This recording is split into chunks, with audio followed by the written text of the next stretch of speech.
You wanted to see me, sir? Yes, Captain Farrell, at ease. You know Commandant Hogan, of course. He's here to oversee proceedings. Proceedings? What proceedings, sir? Court-martial proceedings, Captain. One of your men, James Finnegan, is being tried. How do you mean, sir? Surely, Captain, you've been made aware of his arrest by the enemy. I am aware of it, sir. But until this moment I heard nothing about any charges against him. I only heard about his release an hour ago. James Finnegan was arrested outside Ballee Chapel 2 weeks ago by a Black and Tan patrol and found to be carrying a dispatch given to him by your second-in-command, Lieutenant Courtney. Now, the dispatch wasn't of any huge benefit to the enemy, but nonetheless, Finnegan will have to be charged with dereliction of duty, given that instead of going to where he used to go, he stopped to talk to friends, and that caused his arrest. Yes, sir. Now, the case against him in this instance is quite clear, but nonetheless, he will need some person to represent him in his upcoming trial, because I'm afraid there's another charge against him too. And what charge is that, sir? Informant, Captain. Giving information to the enemy in a time of war. As well you're aware, there were many arrests made by the enemy, all in the time that Finnegan was in jail. I am aware of them, sir, including one large roundup one day. But those arrests couldn't have anything to do with Finnegan. How are you so sure of that, Captain? Who exactly was arrested, sir? 4 officers were arrested yesterday, together at a safe house. 4 officers together. None that I heard of. They're none of our brigade, sir. Where were they lifted and who were they, sir? 4 valuable officers, that's who they were. And they were arrested in a safe house in your company area, Captain. Where were they lifted, sir? And how could this have anything to do with Finnegan? Because in the statement that he made, James Finnegan admits telling the enemy about one safe house in particular. I see. And that's the very safe house that these men were lifted at. I see. Like yourself, Captain. We're only hearing this now. As you know, sir, we have plenty of houses for men on the run. I'm going to look into this myself. Yes. You should indeed. Anyway, there's sufficient evidence to have him tried on both charges. Your job now, Captain, is to make sure that this man is properly represented. He's going to need a person or persons to represent him at his upcoming trial. Have you anyone in mind? Yes, sir. If there are no objections, I'd like to represent him. I've studied law for a couple of years in Dublin and I feel somewhat qualified. I have no objection to that. Do you, Commandant Hogan? No. But I do want to make one thing clear to you, Captain. Now, James Finnegan will receive a fair trial, but if he is found guilty of informing, then the penalty is death. And you make sure you have everything that you need. On that note, sir, I would like to see the full statement that Finnegan gave. Yes, of course. I'll get that to you first thing in the morning. That'll be all now, Captain. Dismissed.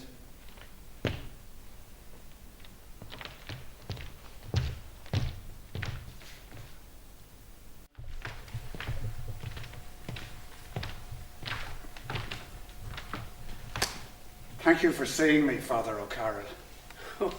It's not a problem. How can I help you? I'm not sure you can. I'm not sure anyone can, especially me. What exactly do you mean? It's a very delicate matter and I'm not sure I should be talking about it at all. Is there something troubling you? Perhaps you'll need to hear my confession. You've committed a grievous sin in the services of your country. In the service of my country? How do you mean, Father? Oh, come on now, Captain.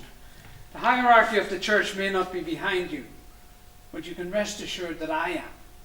You can speak freely to me. Take a seat. Yes, well, I've agreed to defend and lend any legal support in whatever limited way I can to a man who's been accused of giving information to the enemy. Yes, I am aware of this man that you refer to. In his statement, he tells the police about things they already knew, but there's no way of proving that. I mean, the peelers had searched the place before and they knew it was a place The newt was a hiding place for men on the run. I mean, in a statement, he tells the police about a hiding place we haven't used in months. I don't know who those arrested men were, but I'm going to find out, that's for sure, because I believe they were told the wrong house. So, you don't think he is an informer? You're certain of his loyalties? For sure and certain, Father, there's no doubt about it. But they won't take my word for it. I've taken one life in this war already, and I don't want to be responsible for taking another. If another life is to be taken, it won't be your fault.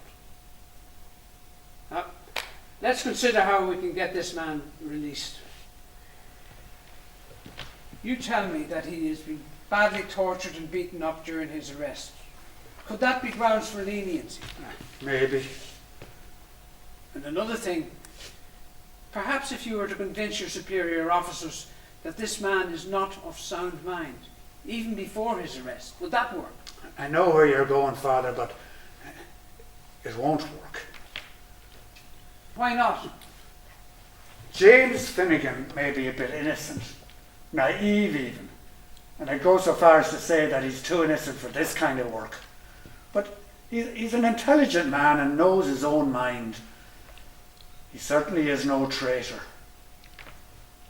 I think they only want to shoot someone. It's his commander. Ever since the brother was killed above in Dublin, he's just mad to use the gun. Oh yes, young Michael Hogan, the Tipperary player. Well, Dan Hogan's no madman, but well, it's this war. It's taken a nasty turn these last few months. First they have us shooting civilians, and now our own men. Shooting civilians? Well, spies mostly. So I'm told.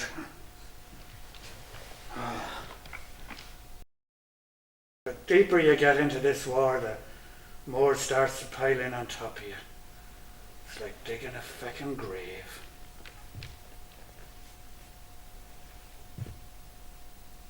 Captain, can I ask you? Of all the manoeuvres that you have been involved in, had this young man any part to play in? Plenty, Father. He was always willing to do his bit. Why? And can't you see this is what might save him? If you can convince your superior officers that Finnegan was a man that always is prepared to do his bit, and may be prepared to do more if he could be saved. I'll try, Father. If I get the chance. Because that's another thing. I hear these trials are over in minutes.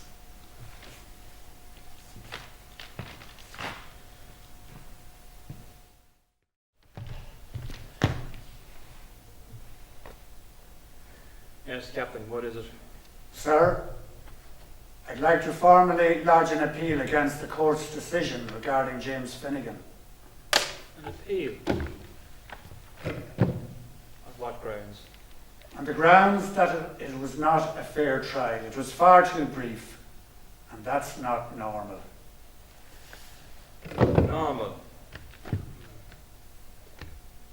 I think the normality you're referring to is in peacetime, in a civilian court. Finnegan's a soldier, and this is a time of war, not a normal situation at all. I understand that, sir, but I would not be doing my duty if I didn't try. Of course. However, I see no grounds for evidence against Finnegan was overwhelming. But I do, sir. I feel I was hampered in my defence by not being given the full information I needed. Weren't you given Finnegan's full written statement there?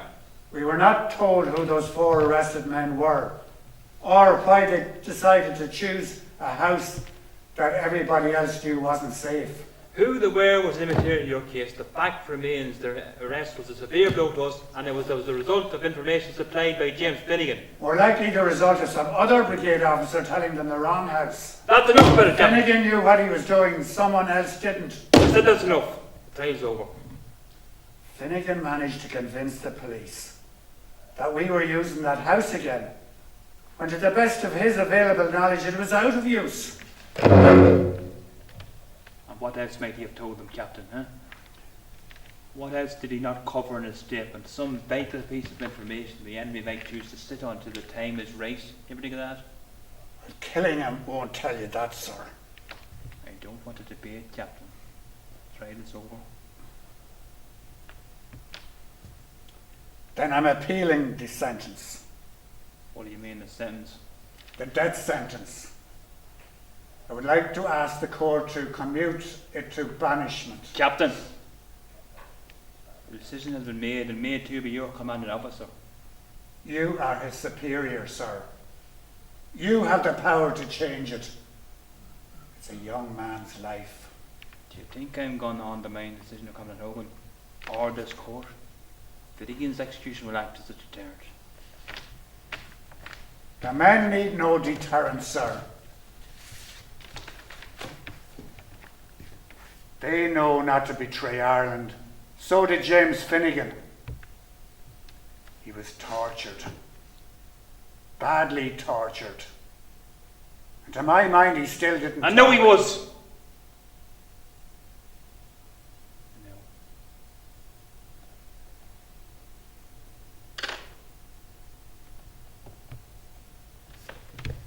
No.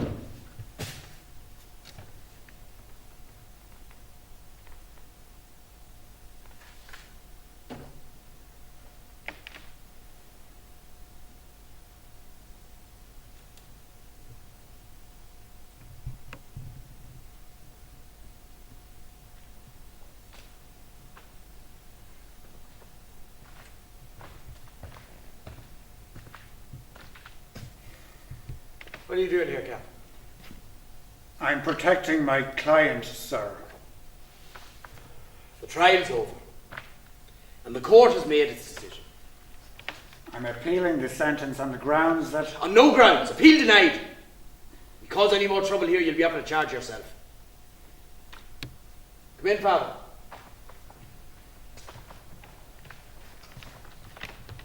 Father O'Carroll, what are you doing here? Father O'Carroll is here to see to James Finnegan's spiritual needs. What the hell? You're going ahead with it now? Tonight? I'm afraid they are. It's in the far room, Father.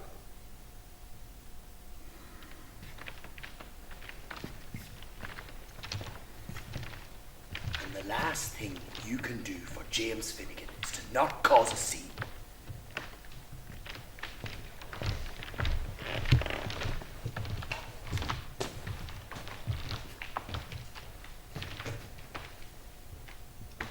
In nome Patri, Filii, Spiritus Sanctus. Agnus Dei. Agnus Dei, qui tollis peccata mundi, miserere nobis. Agnus Dei, qui tollis peccata mundi, miserere nobis. And Agnus Dei, qui tollis peccata mundi, miserere nobis. Pater nostro, qui es in celis et minus in ducas in tentationem, sed libera nos a malo.